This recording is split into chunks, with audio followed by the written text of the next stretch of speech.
Okay, welcome back to the Brewed Awakening Podcast. I'm Forrest. I'm Savannah. I'm John. And we are here to talk to you about all of the beautiful things of this earth. Yeah. Are we? Yes. What's going on, Savannah? Tell us what's new with you. Oh, Yeah, throwing you on the spot there. yeah, you did. Well, we are we're trying out a banana Foster drink right now. Okay. It's pretty interesting. I've been drinking and it's very different. It's banana milk. John made banana milk. And When you say different, to me, it's like, well, I got it hot, but you can get it iced. But it's like drinking a hot banana. I added some cinnamon to it, and to me, that made it feel more like banana bread, and I like that. But yeah, at first I was initially taken back by it, but it's not bad. It's really not bad. It's just different. no. Your thoughts, the I- creator. I think it tastes better than whenever we just use banana extract and, simple syrup. I would definitely agree with that. The syrup, we used Tarani, the banana cream, and it was Laffy Taffy kind of banana. Oh, yeah. And, Well, I don't like banana, so yeah. maybe if I liked it, that's really going to be the testament. I'll have to try it. Yeah. I guess I don't really, I don't know for sure if I like banana in my coffee because I didn't like it with the Tarani, and I like it with the milk, but it's not something I would drink every day. Yeah. It's different. Yeah, I'm going to have to get a shot. But I'm like that with the eggnog too. Like there's people who love eggnog and can drink it every single day, but I can't. Right now, I'm on this right here. I'm probably on my 30th one, which is not fun to say. Yeah. But what is this again? That's the salty leprechaun. Why do I always have trouble with that? It's just a salty leprechaun. Salty leprechaun. Just think of, Leprechaun. where the gold? I want the gold. Give me the gold. You know what I'm talking about? Yeah. Yeah. Yeah. Uh, Salt. Crichton. Don't have it. The Crichton leprechaun. Do you remember that? I don't. Y'all are kidding right now. What you talking about the scary movie Leprechaun? Absolutely not. Okay, listen, hear me out. Everybody in the comments, tell them what's up. So in the 2000s, there was a viral moment before social media, really, I know what you're talking about. that happened in Mobile, Alabama, in Crichton, where someone claimed to have seen a leprechaun in a tree, and they had claimed to be looking at him for minutes. I'm talking 30 minutes, something like that. But Yeah, I do remember that video. That was a long time and ago. the funniest part, you got to go watch the newscast because they're and we've had someone draw the leprechaun, like a person would draw it. And it's literally just like this little circular head with a crappy hat. And I've seen people all over with those T-shirts, and Really? it's like a meme. Yeah. But the funniest thing was all the interviews they did with the people of Crichton. Yeah. Key and Peele did a comedy skit that was based off of that. Yeah. That was pretty funny. Peele But yeah, are the hilarious. actual news interview. But that of one guy is just like, where the gold? Give me the gold. I want the gold. They were Yeah. walking around with bulletproof vests on and shotguns and stuff. I'm gonna catch this leprechaun. And it was it just took the whole world by storm. And it was like one of those freak things. Yeah. We were in probably middle schoolish Yeah. era. But Excuse me. Yeah, that anyway, was a when while you say back. leprechaun, Yeah. when anybody says leprechaun, That's Yeah. your first thought. my first thought is, where the gold? I want the gold. My kids walk around saying that. Yeah. Yeah, I thought that happened in Pritchard. That's why I was. It's like the same. Okay. They're right next door to each other. Yeah, I that's think how Crichton I is always like a thought of it's like a well, they say the Crichton leprechaun, but it's like a suburb of Pritchard, if you will. Okay. I guess like Rocky Creek to Loosedale. Yeah. Speaking of Loosedale, though, we got second Saturday coming up. Yeah. I won't be here, but tell us about it. I have not heard much about the planning, honestly, but we are going to have second Saturday as typical, and it will start at 5 and go till 8. And I think they're working on trying to get the next one lined up, and I think that's supposed to be a car show. So Nice. Mm-hmm. Big plans for the coffee shop, or it's just open? it's just open Yeah. as usual. Yeah, Nice. Yeah. We try It's usually busy. yeah, it's very busy. Yeah. Oh. A lot of times we'll run a kind of a reduced menu too, to where certain frappes and stuff that we do. Yeah, aren't they take really so long. Yeah. Yeah, to help with the wait times. A lot of people come out and they really do enjoy the second Saturdays, at least from what I can tell. Yeah, it's a lot of I fun. enjoy it. Yeah. I rarely get to go. Like, I feel like there's just always something with Saturdays going on, you know? In fact, when we do go, it's like we stumble upon it. We'll be leaving the soccer field and like the street's blocked, and we're like, oh, well, let's park. My parents go a lot though, and they take my kids. We were very involved for a little while, but yeah, we're not quite as involved as we used to be. But yeah, second Saturdays when we do go, I always enjoy it. Yeah. There's like seasons of people's lives, right? You could probably get more involved later. You never know. No. I mean, I really credit the second Saturdays in those early years for helping with our growth because they exposed so many more people to our coffee shop that wouldn't normally have come through. Yeah. You know?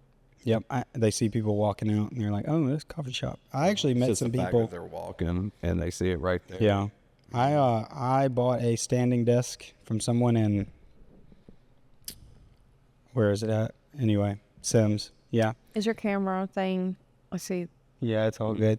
I bought a standing desk though, and the people I bought it from, I was like, yeah, I'm from Lucedale. They said, oh, we're going this Saturday. This was a while back.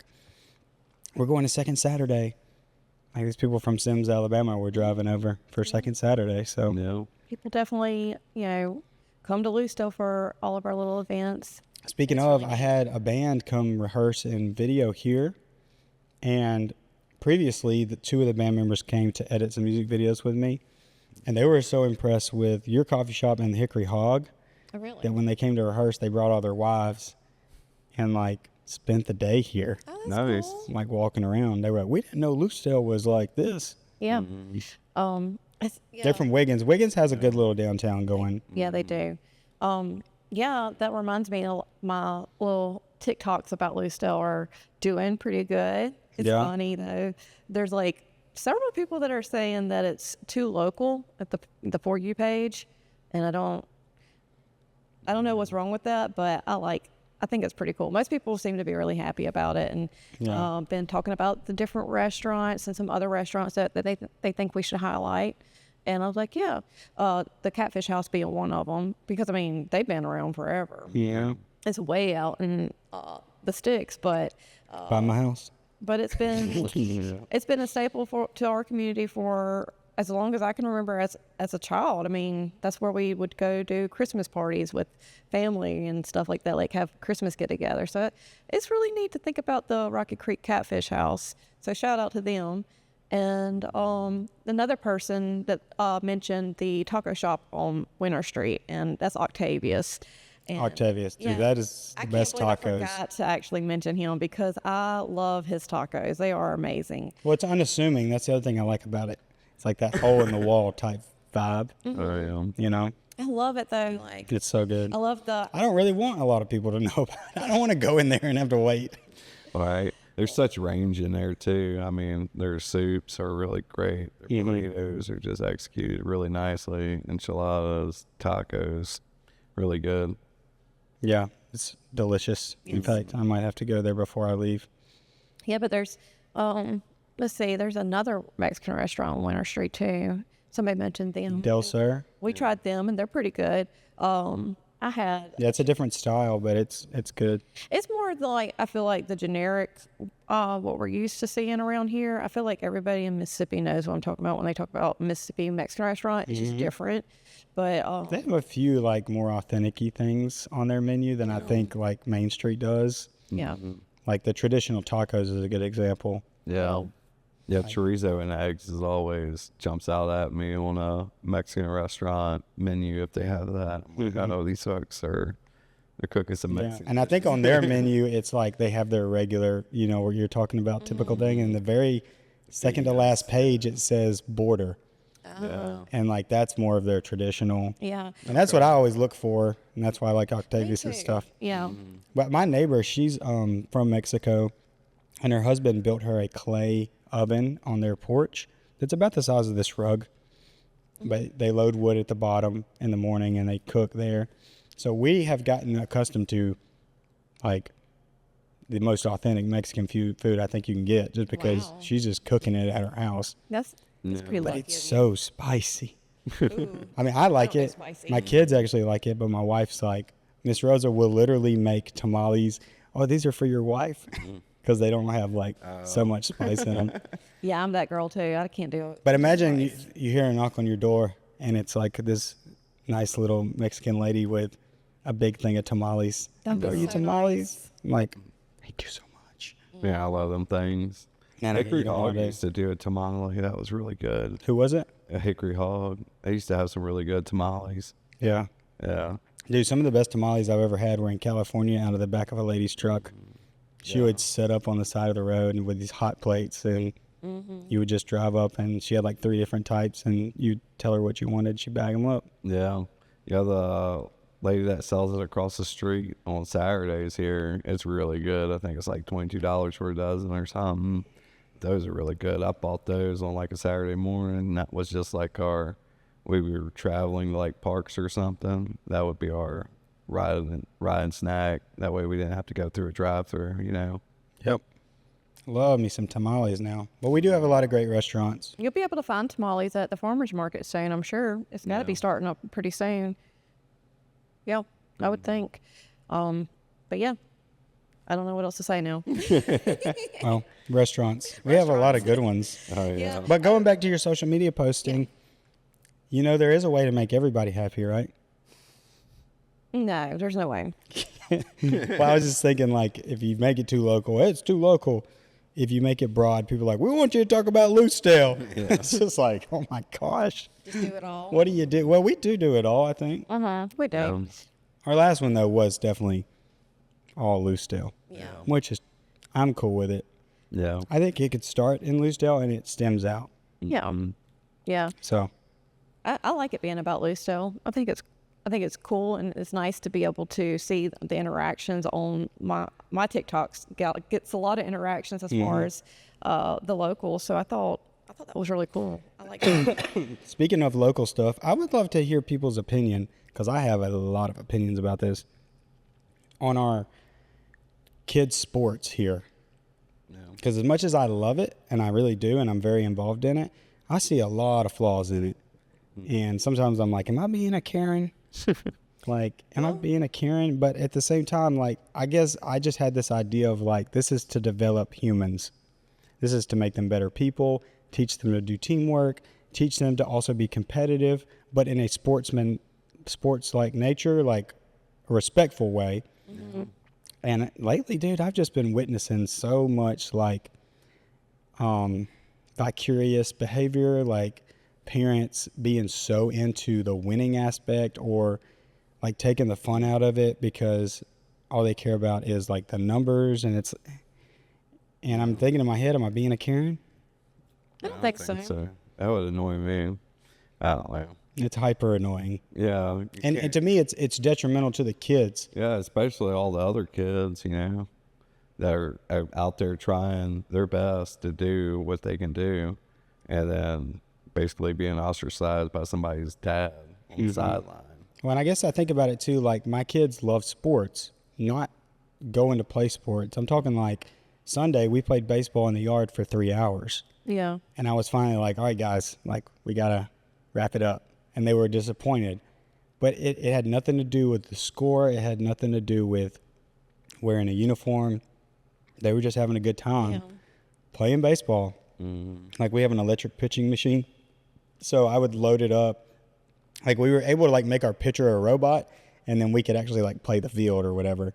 But they loved it. Now, they like to play sports, but I don't see the same joy when they're at a practice or a game. Yeah. Like in that yard, like they're just having the time of their life. And so to me, I would love to see that brought over to Transition into. Maybe that just increases like the older they get. Yeah. You know, the older they get, the more competitive I guess it gets. Because I mean, by the time they hit high school, I'm sure it's definitely like. Well, I can't speak for baseball, but like I coach soccer here, and my whole thing is developing the kids. Like, you know, like I do teach them how to play the game, obviously, but then I teach them how to work as a team. And then I teach them things like when we score a goal, we don't just like celebrate in the other player's face. Like run back to your half, then celebrate with your teammates, whatever. And then I teach them like when you score a goal, I want you to think about who kicked the ball to you. Yeah. Like, because so many times you see, like, the goal scorer is going to get the most glory, but the ball could have started here with the goalkeeper. They pass it up to this guy. They pass it to this girl, and she scores. And I just try to make them make that connection of, like, yes, you scored the goal, but there was a line of things that had to happen for you to get that. And that can be translated into life. Like, you have success, but then you got to think, like, well, who gave me this job?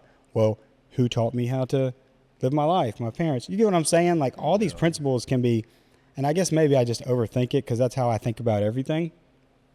And I just see these parents that are like, and coaches, they don't think about any of that. They could care less about that. And like, who cares? Like, what? It's wreck. Yeah, exactly. It's like 20 years from now, we're like, you remember that, 8th grade soccer team that really made a run for the championship?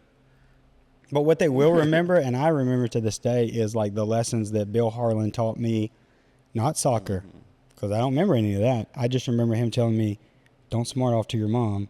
Like, that was like, I think I said something to her on the sideline because she was yelling at me, and I told her to shut up. And he pulled me off by my ear. That was back in the 90s. But he sat me down. He said, you're going to sit there the rest of this game, and we'll talk after. Yeah. And I never did that again. But it was just like little life lessons like that. That's like an extreme one. But Yeah. all my coaches, they all taught me like things that I use in life. Not that I use in soccer, because I'm not a professional soccer player, Yeah. That's really important to think about. I think every relationship where there's, where you have a relationship with a child, whether it be a soccer coach or a teacher or parent or whatever, you should really consider in what way is this going to affect this child? Because we're trying to raise up a generation that's, better than us. I think that should be the goal all the time, in every generation.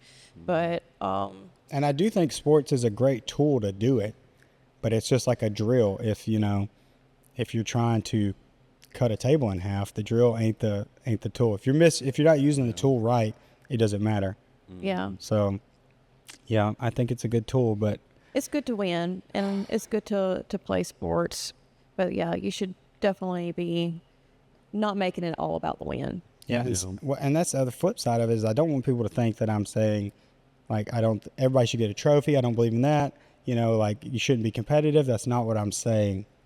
I guess I'm just saying like you can do both. Yeah. You can start by teaching them It's called sportsmanship. Exactly. I mean, yeah. You can do both. Just having class, whether you're winning or losing, you should show good sportsmanship to who your opponent is.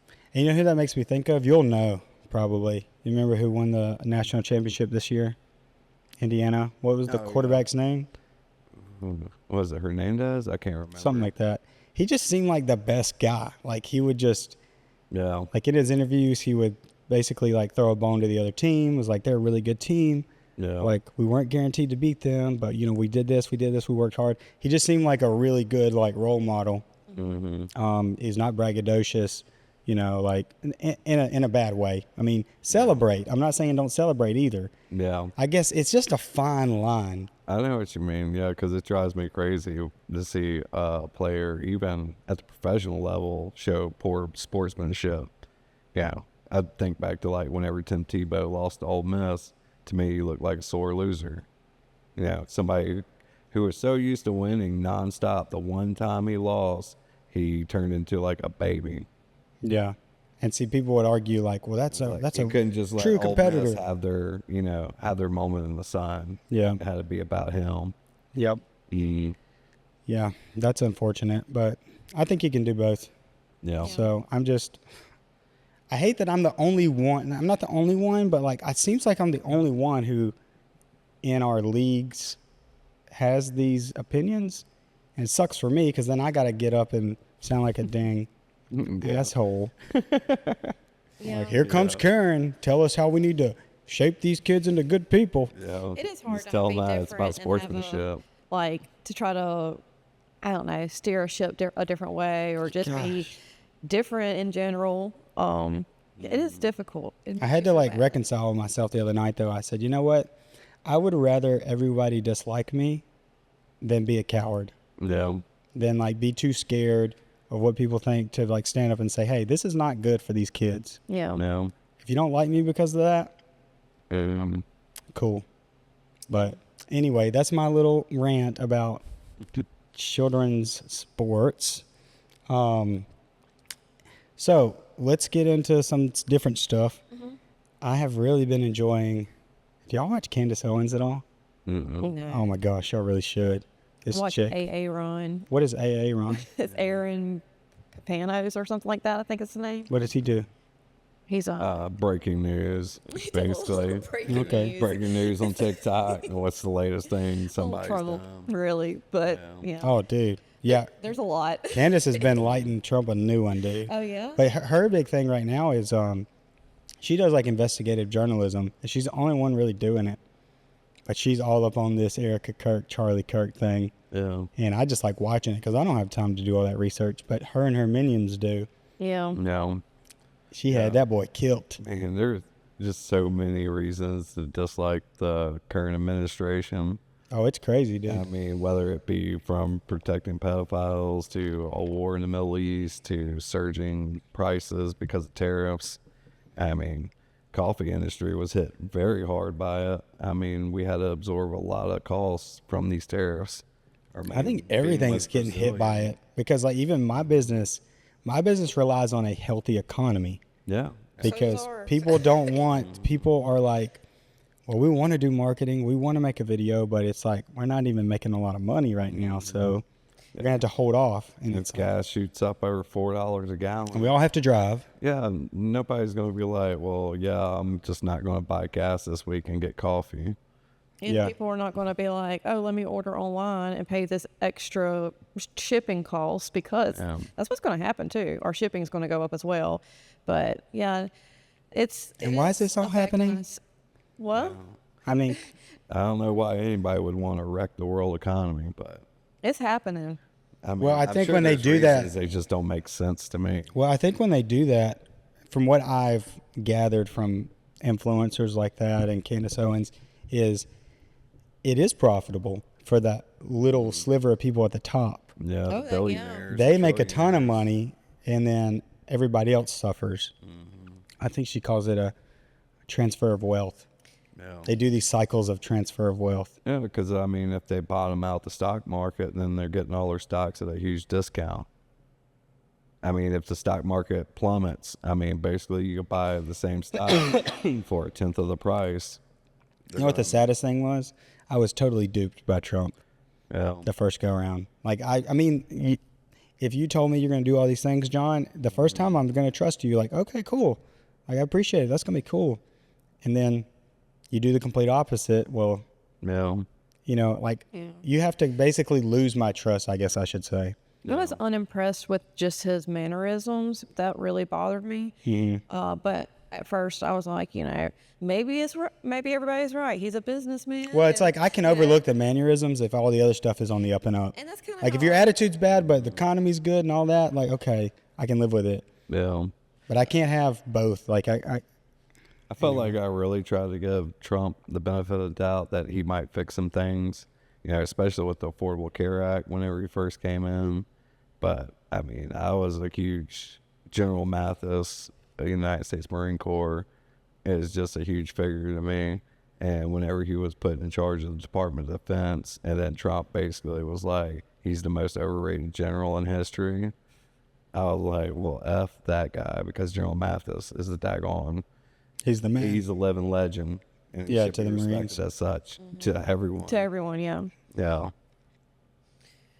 But Yeah, that's whenever I lost a lot of respect for Trump. But this second go round, whenever he started putting, Oh, dude, he's like not even YouTube. the same human being. well, he started putting like YouTube conspiracy theories, charge of the FBI, Yeah. and the Homeland Security. I mean, just completely gutted the U.S. aid to where it's gone. Oh, dude, Kash Patel is the funniest figure in politics to me. oh my gosh, This guy if it wasn't is real. Yeah, it would be really funny if it wasn't real. But South Park must be having a freaking field day at the moment. I don't watch it, but And you then know, Saturday Night Live has been doing some pretty good skits, especially about who's the Fox News host that got put in charge of all the military for some reason. oh, what's his name? But anyways, yeah, Fox News host guy, he's been getting made fun of on Saturday Night Live because he basically just looks like a frat boy up there on the stand trying to justify a war with Iraq and blowing up fishing vessels. See, I'm so out of touch, unless it's about, anything Candace is doing. That's You pretty do need funny to check stuff. some of the stuff out. Though. Well, I know, like, here's my thing, like, people like Candace Owens, that first go-round, they were big Trump people, and she is like, this guy needs to be impeached. Yeah. So to me, like, I'm very weird about who I trust as an influencer, and I don't even trust, like, InfoWars anymore. Yeah. I really don't. Like, when I hear Alex Jones talk, I'm like, something's up. Somebody told you they were going to kill you, and now you're not talking about everything. Candace is the opposite. She's, like, spilling all the beans. Yeah. And so, really, she's the only one I listen to because she didn't hold back. I think she's like, how Alex Jones was when we were in high school? That's how she is now. Yeah. And I don't know where Alex is. I think he's compromised, personally. Yeah. Do y'all think all these different things that keeps happening, whether it be like Venezuela, just the talking about Greenland, now Iran, do you think that's all for a bigger distraction, or is it just for the war? Like, is it for the distraction of the Epstein files, or is it for the oil and the power? Like, I think it's for November's coming up, and he sees a huge blue wave about to sweep across America, and he knows that after November, he's not going to be able to do anything else. So he's literally trying to accomplish it all before November hits. So what happens in November, though? That's the midterms. That's whenever there's new elections for both in the Congress and the Senate. Gotcha. Cindy Hyde-Smith and Mike Ezell are both. But see, and there's one other voice I do like is Nick Fuentes, and he's like the most hated man on the internet. But according to him and Candace, they're like, you're losing your entire base by doing this. So it sounds like he's doing the opposite of what he thinks he's doing. Yeah. I don't know. He ran on no new wars, and yeah, like that's what I'm saying. Like, and he's the most peaceful president that was ever going to live. So why would that help him in November, though? Go into more wars? Oh, it's not going to help him. I think he's just. But he thinks it is? No, I think he's so far. Oh, you're saying he's like, let's get it done before then. There's no hope for November. There's nothing Trump could do at this point to not look like a pedophile who started a war. Yeah. In So he's like, might as well go all the way. His job's done. Yeah. And everything he wants to do is going to be done. And I think there's going to be a huge investigation on all the corruption that's been going on with him in charge of that administration. I bet he's made a lot of money. Because the people who are in charge of these high-ranking cabinet posts are either completely incompetent or they're totally corrupt. Yeah. Hey, is that camera still blinking? Yeah. Okay, cool. Just making sure. Yeah, it's that's how I feel. Yeah, I'm with you, bro. Like I said, you fool me once. Shame on you. Shame on me. Mississippi has not replaced a sitting senator since 1942. And I think it can be done this year. I think the current people sitting in Congress and Senate for Mississippi representing us, they cut 140,000 people off of health care this past Christmas. So, and then there's another war in the Middle East. So I don't know if your life wasn't touched by the Iraq-Afghanistan war, but mine certainly was. And I know what that does to people. Yeah. It's insane, though, because I see people on Facebook validating this war that are, supposed to be good Christians. And I understand that they're trying to team up with God's chosen people. I guess that's what it is. But for no reason at all should we be going to war. We should not be encouraging any war, especially a Christian. I don't understand that. Mm-hmm. Like, it's about oil. I mean, well, that's where Christians he came right out and said it about Venezuela. Like that's who is really still like, Trump supporters. Some really, really and people in our community really, and like church people, like really what you would think would be great people, but they want all this. Most church people, though, But most church people are church goers. They're not necessarily like word readers. And what I mean by that, I'm no theologian, but God, the Jews are God's chosen people, right? Mm-hmm. But then when Jesus came, that basically made the world God's chosen people.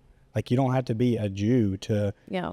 get into the kingdom of heaven. Now, there is like some scripture that says like, do not turn your back on them, but it doesn't say kill people with them.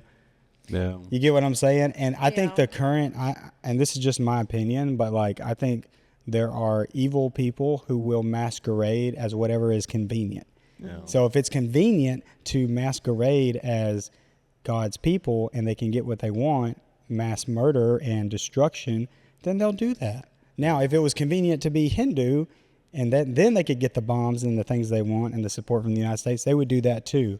So I don't want that. What I'm saying is like the Jewish people are not to blame, but the Jewish government are definitely committing a genocide. And I'm just going to say it Yeah. in Gaza. And now it looks like probably Iran It's with the United States' money and firepower. I'm just tired of them telling us that we can't afford to give everyone health care and we can't afford to improve our schools and we can't afford for child care for families so they can return back to the workforce. But we can afford to bomb the hell out of any country in the Middle East. Yeah, imagine if you took all the money that's been spent in the last 60 years on the military-industrial complex. Just since 2001, that's when the Department of Defense's budget was doubled, and then it was basically just expanded. But if you use those same funds to divvy up between Americans, I mean, we probably all have a good $1,000,000 bucks. The majority of the budget's going. It's going to the Department of Defense. Department of War. Yeah, Department of Let's War. go ahead and say that. Oh. And yeah, we spent $1 billion on it just to change it from Department of Defense to Department of War. It's a Gulf of America. $1 billion For a just to name change a name so you can sound more cool. And it's a Wake bunch up, of America. BS. Yeah, wake up, guys. I mean, We don't need a ballroom. We need a doctor. That's a T-shirt, my friend. We don't need a ballroom. We need a doctor. And you could just replace the bottom with anything. We need health care. We need food. We It's need true. schools. It's BS, man. Yeah. I don't understand why people are supporting Trump. Why? Because it's Well, it's No, not- I could totally understand it because I mean the Democratic Party really let everyone down for a long time. yeah. They instead of actually looking out for the working class person, they were looking out for billionaires and corporations, just like Trump is doing now. Hey, it's one bird with two wings. That's how I've always looked at it. That's why I'm not Republican. That's why I'm not Democrat. Well, it's a top versus a bottom, not a left versus right. Mm-hmm. It's the super ultra wealthy in this country who doesn't want to pay taxes, doesn't want to help out any of the working class. They want us to be their servants. They want us to pay all the everything. taxes and do all the work. You know what's funny to me? He hired all these influencers, like you said, like Dan Bongino, Cash Patel. And Dan Bongino, go look back. The receipts are on YouTube. Not when I get in there, but if I was in charge, those FC files will be released today. Not tomorrow, not leaked, today. What's going on, Pam Bondi? Oh, they have released some stuff recently. Yeah, I but don't they know if you've seen trickle that. it out, Oh, yeah, and they're it's trickling it out. redacted as heck. And it's coming through whenever we're also getting big breaking news, like Thursday, like whenever they started bombing Iran. I think the next day was when there was a release. I could be wrong on that, but it was like right there at the same time, and there was like 1,000 or 2,000 pages, and it was very incriminating in my opinion, for Donald Trump. It was two different witnesses that the FBI did say that they were credible, and they had one of them. I read one of their stories, and it was awful. She was only 12 years old, and Trump did essayed her. He Yeah. did. But I don't know. It's not being talked about. I don't see it on like any of my TikTok or Facebook or anything like that. I don't see any news on any of that, and it's very frustrating because I was convinced he was involved 1 month after he got elected. I was like, that's plenty of time to release it. If you're not releasing it, Right? that tells me all I need to know, personally. So, yeah, it just brings so much fury in me thinking about the Epstein files, because it's just like, that's another thing. Like, how can you support him and see all the allegations, see all the names? I mean, he's in the Epstein files more than Jesus' name is mentioned in the Bible. yeah. And Come on. I would encourage you greatly to go watch Candace. And when you go to her YouTube, don't go to videos. You have to go to live, the word live, because everything she does is live daily at 4 o'clock. Her last episode yesterday was mind-boggling. She has been connecting all these dots with Erica Kirk, Jeffrey Epstein, and Donald Trump. Tell me. Apparently, they all knew each other for years. So there was this modeling agency in New York, and I can't remember the name of it. But the way Candace has been doing this is she's leveraging the people of the world. She'll put out calls and say, hey, if you've ever seen Erica Kirk at this middle school, let me know. And she'll get emails, and they're sending pictures of yearbooks. So she's not just doing it by herself. She's using the whole world. And people have been contacting her about, hey, you need to look into this modeling agency. And I'm going to butcher the logistics of it, but she lays it out. Like she's got it. It's almost like she's got it on a Notion board with everything connected. But apparently this modeling agency, the CEO, and I forget her name, went or had to step down because her name come up in the Epstein files like 80 times with her and Jeffrey talking about European girls, getting European girls, right?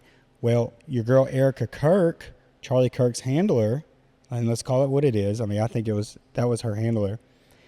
Okay, Donald Trump owned half of this pageant contest you might have heard of, Miss America. Oh. He owned half of it. Yeah. She won Miss Arizona. And then she randomly gets an interview with Charlie Kirk. Like, and who do you think set that up? Donald Trump. Okay, so this is all getting connected. And then that modeling agency, she had an office there for no reason. All the employees are emailing Candace saying, yeah, we would see Erica all the time and we would see Jeffrey all the time. And they weren't employees, but they would take meetings there. They had an office there. And she's getting all kind of death threats. She's getting cease and desist from the White House to turn her YouTube off. Like she's getting full-fledged attacked and she's like, look, I'm not saying one thing or another. I'm just putting all the information out there and people can make up their mind.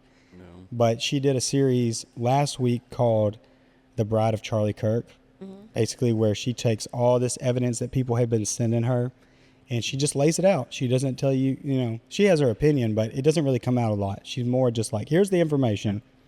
The Bride of Charlie Kirk, though, will blow your mind. And all of the weird anomalies that Erica has been involved in. I haven't done a lot of deep diving on the Erica Kirk. Well, you don't have to. Candace is doing it for you. I just haven't watched much on it. I've seen people making fun of how she reacted at she has grieved, I guess, but she hasn't grieved. Yeah, I don't know. She cried on camera a few times, but she has not grieved. I mean, she claimed to be a trad wife, which is like a traditional wife, stay at home with the kids, cook and clean. But as soon as Charlie's gone, she's CEO of the company. She's doing all these book deals. She's doing all these keynote speeches. Donald Trump yesterday appointed her to the Air Force Academy board, which there's only 15 people on. Okay, so you went from being trad wife, stay-at-home mom. What qualifications does she have to be on that board? That's Zero. what I'm saying. Like, he's putting people in places that they're totally unqualified for. Well, she's qualified because she is involved in human trafficking with him and Jeffrey Epstein. That's right. She's qualified in his book. What's that got to do with the Air Force? Is the Air Force? Well, that's what I'm saying. Like, you're thinking like a normal human. Yeah. You got to get in the mind of these evil, satanic people. Yeah, that's what I'm saying. It's not just in that instance. No, it's everywhere. Yeah. Yeah, and these are very important positions that run our everyday government. Like Dr. Oz. What the heck? What did he put Dr. Oz in? He was Department of Health. I mean, at least he is a doctor. Yeah. You get what I'm saying? Like Dan Bongino. Well, I guess he was Secret Service, but Kash Patel, what was he before? He was a YouTuber.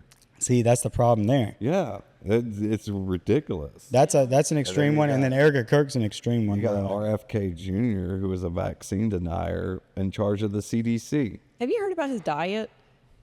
Who's that? What's his name? Piece of shriveled up beef jerky. That's what he eats, a lot of beef jerky. Who is this? The Kennedy guy. He ran against RFK Donald Trump. he ran against Donald Trump as independent, and then he dropped out of the And race. joined with him. Yeah, and through his support behind Donald Trump, and then got that job. Also, Ted Cruz. And I thought he was this guy who was like, he's going to fix the food.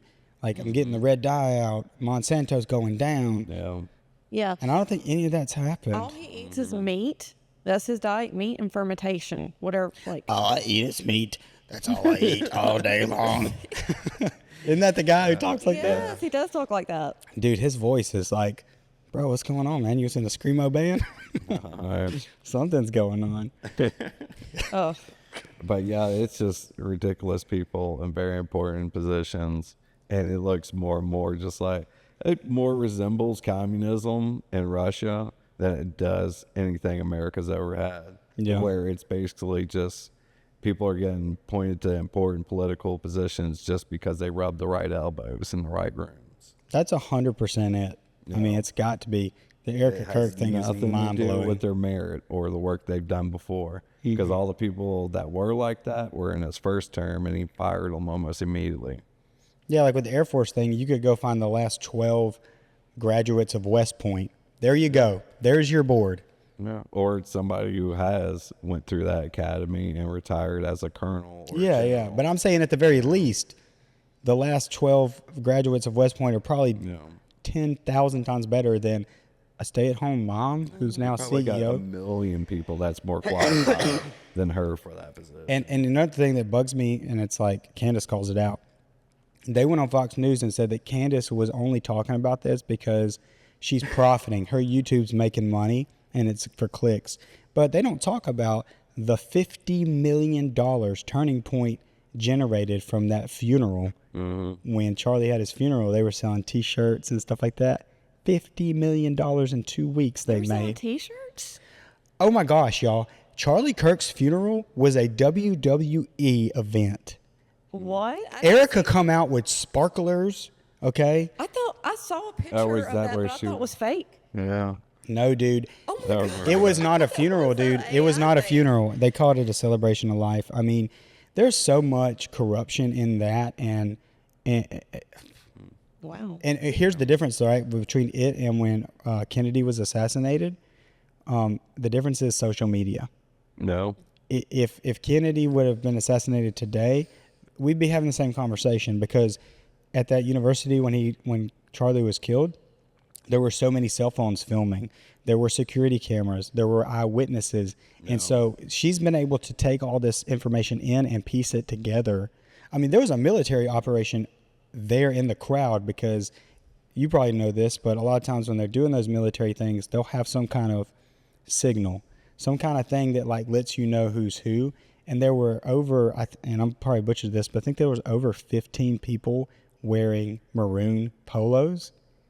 And nobody really thought about it. And then somebody brought it up and was like, hey, I'm ex, this secret whatever. Or, Oh, I never did that in the military. well, maybe it's like a secret ops thing, or anyways, covert operations. But they were like, hey, this is kind of weird. Like, this is something that I recognize.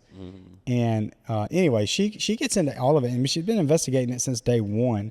So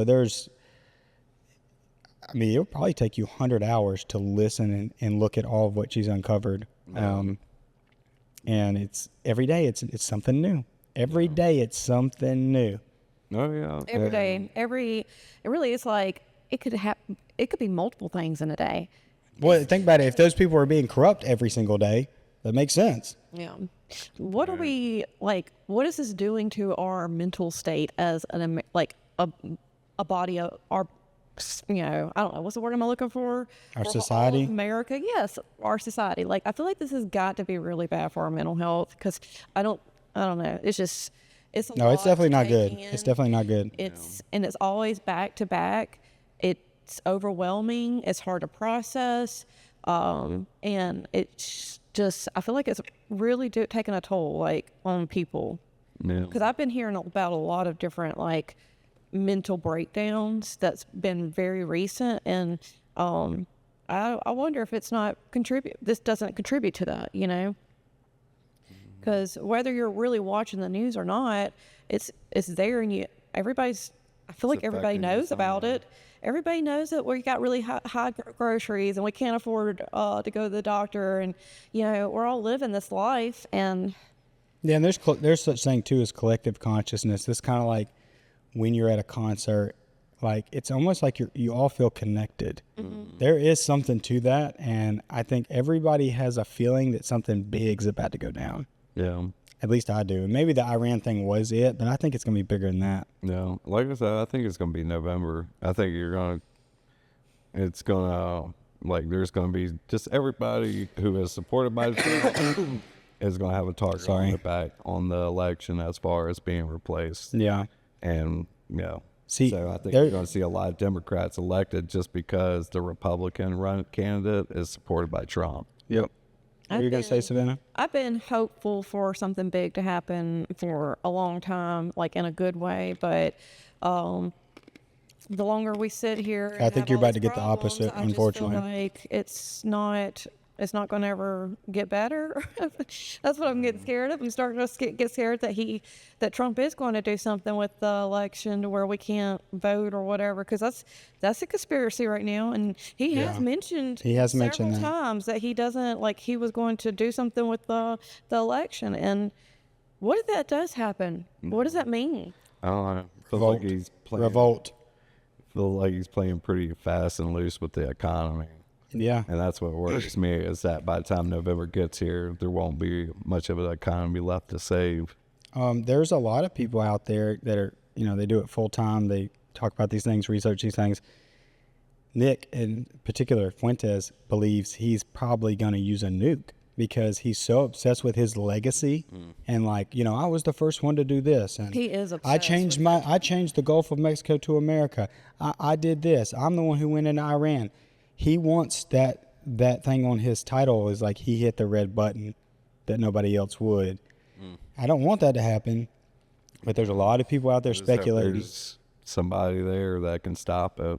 We came really close to it, and back in the Cold War period, there was a time whenever there was a Russian submarine off the coast of Cuba, and they were being told that America was firing nukes on Russia, and they needed to return the fire from their submarine and nuke America. And it took 3 officers in order to approve that order, and one of them stood their ground and said, no. It's like, this could be a false alarm, and we shouldn't fire. And that stopped basically the end of the world. Because if that third person would have just went along with the other 2 and said, yeah, we're about to nuke America, it would just send off a chain reaction to where there'd be nothing left. As mutually assured destruction. Sorry. Okay. I'm just listening to John's So hopefully somebody's apocalyptic there tale with the keys that says, maybe we shouldn't end all life on Earth. I don't know, though, that there will be anybody there, because I feel like there's all these checks and balances that is just like being dropped. Like the war shouldn't be happening because he didn't get it through Congress and the approval. But a nuke is, that's the end of it. Like, you nuke somebody, there's going to be another one coming back at us. Yeah, how does that work? Like, you mentioned it, like, he has to get it approved. I mean, I didn't know that. Well, yeah, he's not just sitting, he doesn't just walk into an office and be like, I can hit this red button and launch a nuke. He has to basically pick up the phone and call the people at the launch facility and give the right code and everything. And then usually it takes 2 or 3 people to turn the key. There's a lot of safety checks in place before a nuke is fired. No, I know that. I guess what I'm talking about is the Iran thing. Like, he doesn't have to go to Congress and all them to approve that. Apparently not. That's what I heard. Well, or he just didn't. He just did. I don't know. I don't really know how the government works. Yeah, me neither, dude. It's confusing as hell. Like, who does he call? He's like, hey, General Mathis or whoever. Hey, I want you to go blow up these people. No. And he's like, did you talk to Congress? And he's like, they're cool with it. No. I mean, he's the commander in chief, so he tells the military to do something, and they basically have to do it. Yeah, he's the highest ranking official over the military, so there's nobody above him as far as chain of command comes. But Congress can withhold funding for anything that he wants to do. So if he wants to go to war with Iran, he would have to do it without funds if Congress wanted to. And that's what the government shutdown's about. It's about trying to check some of that power that he's just asserting himself into. Which is going to mess up my flight tomorrow. Yeah. Apparently, I need to be there 3 hours early.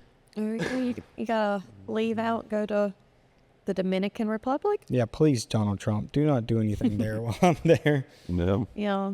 Like, it's a I hope nice not. little country. You never know. It's just like he picks anyone to pick on. Like he's like any, mini, money, mo on the map. Yeah, maybe the Dominican is too small for his taste. Yeah. But yes, I'm flying out Friday, so we're going to drive to New Orleans Thursday just to stay the night because the flight's at 7. So you do the math. We'd have to leave here at 1 in the morning. Yeah. It's better just to sleep in New Orleans and go across the street to the airport, but hopefully it'd be good. Getting our camera equipment, it's for photographers basically, videographers. Getting our camera equipment in that country, I did not know it was going to be this extensive, but the amount of paperwork I've had to do to get all the equipment in is insane. And we still got to go through their TSA. So I told all my guys, I was like, be as polite as you can, have all your stuff laid out with your Excel sheet, your serial numbers. Once we get to the resort, I will be like, oh. Why are they wanting paperwork on everything? Well, so for what I gathered is they don't really mind you bringing anything in, like camera-wise. They know people come there to film and, you know, do work there. They just want you to leave with that same equipment. Mm-hmm. They don't want you coming in and selling it. Yeah. Because, like, they want all the camera equipment that's sold through their country licensed and they can get their cut of it. Mm-hmm. But if you're just, like, flying back and forth, bringing $10,000 cameras every time. Yeah. Yeah. That makes sense. Yeah, it's just an economic thing. They're like, well, they don't mind you bringing stuff. They want you to come in and work. Mm-hmm. But when you leave, you better have what you brought. They're going to be like, where's that other lens? That makes sense. Yeah, so it's really not that big a deal, but to come in, getting over a cold and to leave, it's just a process. And then they have this thing called an e-ticket. Like, you buy your ticket to go there, that ain't enough. You got to get an e-ticket with the country and attach it to your Delta ticket. Okay. That's a whole process. Oh, and then bringing a drone into the country was a 30-day process. Yeah. Separate. Yeah. Yeah, I could see that. And multiply that times 4 people. Yeah. Yeah. So everybody kind of, I don't say I had to coach people, but like I didn't know it. I had never done it either. So like I had to kind of do it and then get the other 3 guys to do it. And I think we just wrapped up everything yesterday, Okay. 2 days before we leave. Yeah. Yeah. I was a little nervy Sounds there. about like us pulling the stuff together last. And I haven't packed or anything, but I'm a guy, you know. Yeah. Packing is a matter of like 40 minutes of laying everything out and putting it in the suitcase. Yeah. Yeah. I like to pack like a week before. Like a Caitlin packs. She starts packing the Sunday before. Yeah, I like to pack early. What is it with Usually women I packing early? pack so early that I have to pull stuff out. That's exactly it. She spends like a week pulling stuff out of the suitcases because she realizes she needs it. Yeah. That's why she put it in the suitcase. Caitlin asked me this morning, she was like, have you packed yet? And I'm like, it's Wednesday. You know, Yeah. like I'm still wearing clothes at the moment. I'll do all my laundry. Right. I'll do all my laundry tonight Mhm. and I'll pack. Yeah. No big That deal. makes sense. I spend way more time packing camera gear. What about? But when you're going somewhere you've never been, in a country you don't know what their resources are like we don't have camera shops here, Yeah. Yeah. hardly. Yeah. I doubt they do. Probably I not. bet it is hard to find a Maybe. camera shop. Huh? Mhm. Oh, It might yeah. blow your mind. You like step out of the airport and there's like a huge camera shop. Maybe. What's cool about this project, though, is the resort we're going to has 2 photographers on staff. Yeah. And the company I'm working for has basically paid them a fee for the week. So not only do I have my 3 people I'm bringing, but I have 2 extra people that live there that are at my disposal. It's so wild that they're putting so much into this. Oh, yeah. But it's big. It's big money. It's a big deal. That's so Nice. cool. If you look them up, I mean, their revenue's like in the hundreds of millions a year. Yep. Who is it again? Can you say? I probably shouldn't. They're a really big supplement company. Okay. They make like those powders that you put in stuff. Gotcha. I'll tell you after. But Probably have collagen stuff. they've got all of it. Yeah. They've got it all. They got women's stuff, men's stuff, stuff for kids, stuff for pets. No. Wow. But I watched the videos from previous years and it looks awesome. Yeah. And it's at like an all-inclusive resort. So it's kind of like a cruise ship. Have you ever been on a cruise? No. I think we talked about that One day. one day. Well, the way a cruise ship works is like it's inclusive, meaning you rarely have to pull out your wallet unless you need something, unless you want one of the extra things, but like your food's included, your drinks are included. You basically just walk around the ship and get what you want. Yeah. Now, you want to buy a portrait of yourself and your husband? Yeah, that's extra. You want to buy a t-shirt? Yeah, that's extra. Yeah. But like food, the shows, the room, I mean, that's all included. So you could pay your $500 on the cruise ship and technically not spend any money, be fine. Nice. Well, this reminds me of something. Bring it up. I saw it on TikTok. These people, this couple, a retired couple, claim that they are living I know some of them. on a cruise ship. Mm-hmm. They say that it's cheaper to live on the cruise ship because it's only like $3,000 a month. Their electricity, their housing, their food. No, don't have a vehicle. Everything's paid for. No. I met a That's couple. incredible. I met a couple from Nashville. Last cruise we went on, or maybe it was the second to last. Anyway, it was the last time the World Cup was happening, which was like 2022. Anyway, like during the day, the games were on. My wife and mom and stepdad, Buster, would be at the pool with the kids. I'd be like, hey, I'm going to go watch the U.S. play at the bar. And they're like, cool. So I go watch, and there was a couple that was like always there. They were a soccer couple. They were older. And I started talking to them, and that's what they did. They were like, we've been on this cruise ship for almost 2 years. And they were like, our grandchildren are actually getting on next week. Like, to just spend time with us. But that's what they were doing. But you have to like pay for your grandchildren to come see you. Yeah. That's like, that is something to think about. But you could get off at any time. You just don't book the next one. That's true. That's wild to think about. Like, would that be fun all the time? Well, it'd be a lot more fun than a nursing home, I think. Yeah, that's true. And, you know, there's always a show going on. The acts and stuff change as time goes on. They have different comedians that get on and off, different guitar playing. Joe Bonamassa has his own cruise, No. which is probably pretty fun. But Sorry, that tractor's stuck in the mud out there. is it really? There's so much activity Just outside. watching him spin his tires in the mud.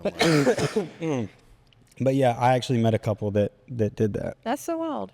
So heck yeah. yeah, and I don't know how much retirement villages and homes are, but I think there are a lot. Yeah, No. I can imagine. Probably. Yeah. Like, why not? And I met some people too who retired and sold their house and got a camper. Yeah. Yeah, I see that a lot. That actually sounds pretty fun. Yeah. I don't know. I want some space when I get older. Yeah. I don't think I'd want a travel, camper. but I don't think I would want to go. I Yeah. don't know. Yeah, I met a Me and John couple like to and stay home a consolidate that. lot, so I really do. See, I would do that with Caitlin because she wouldn't have to be retired. She could do travel nursing, and I could play guitar. So it's like, oh, there's a job in Austin, Texas. It pays $200 an hour. It's for 4 days. yeah. We drive to Austin, Texas. She goes and works in that hospital. I find a couple bars and book a couple little gigs, No.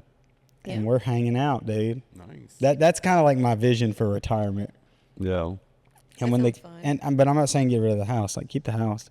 Yeah. Yeah. Yeah. But when she wants to go work somewhere, we'll load up and we'll go. No. I wonder what we're going to be doing. And there is a Think about thing that where a like lot. you can still work after 65 now or something. My grandma's doing it. Like, she's getting her retirement now, but she still has her full-time job. There you go. My papa did that. He worked at, he had a Army retirement. Or no, maybe it was a pension. And then he also had, he worked at Ingalls and retired from there, then worked at Walmart and worked there. got his until money he from was, Walmart. dead. So, Nice. but he's not there anymore. Man, he was banking. He had checks coming out of his ears. Yeah. He liked money. He liked money a lot. So, but he didn't have a whole lot. but he liked it. Yeah. Well, he did. Nice. Well, guys, we're at an hour, believe it or not. Yeah. Is there anything else you guys can think of that you wanted to chat about today? We're not going to do another podcast for at least a week. We got our bean line. Oh, yeah. Let's talk about Beanline. Yeah. Tell us about it. It's Guatemalan, really good. Some of the notes, cocoa powder, almond, cane sugar, and green apple. So, yeah, we got that dropping today for the folks that are going to order that. They'll be on their way to you tomorrow. Oh, that reminds me, I need to make a post. So So I'll cut this in too. So if people want to order it, where do they get it? Well, it's too late to order this drop, but if they want to get on there for the sign up, beanline.com. Beanline.com, and they do weekly drops of different local coffees. Mississippi roasters. yeah, if he gets it cut today, we would have time. But Well, I'll cut this part out today. Okay. Yeah, just this one part. it's today. Well, I thought it was Order dropped like at the beginning of the day. today. Yeah, but I think you can still sign up. You for can it. always order on possumcoffee.com. Yeah, we'll get it to you. We'll get it. We'll get you some. But yeah, the ones that order through Beanline today, there's a special sticker that's put on there, something unique just for them. You also see like the Beanline logo on the side of the bag, so something a little bit different for them. Yeah, shout out to Beanline. Super cool what they do with the weekly drop. Yeah. We like Beanline.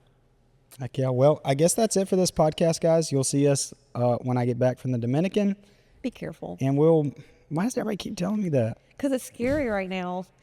I'm worried. It's always dangerous to It's travel. really Don't you do scary it? right now, though. I never feel that way though. Like I'm just like, let's go. Yeah, people always used to tell me that whenever I was driving long distances. I was like, oh, I will be. it's pretty boring most of the time. Yeah, it's like I'm not going to be walking seem backwards or jumping out of the airplane to get to the hotel. Like I don't know what else. Like the plane goes down, it starts going down. Like I was prepared for this scenario. Be careful. Don't run with scissors while you're there. It's like, okay.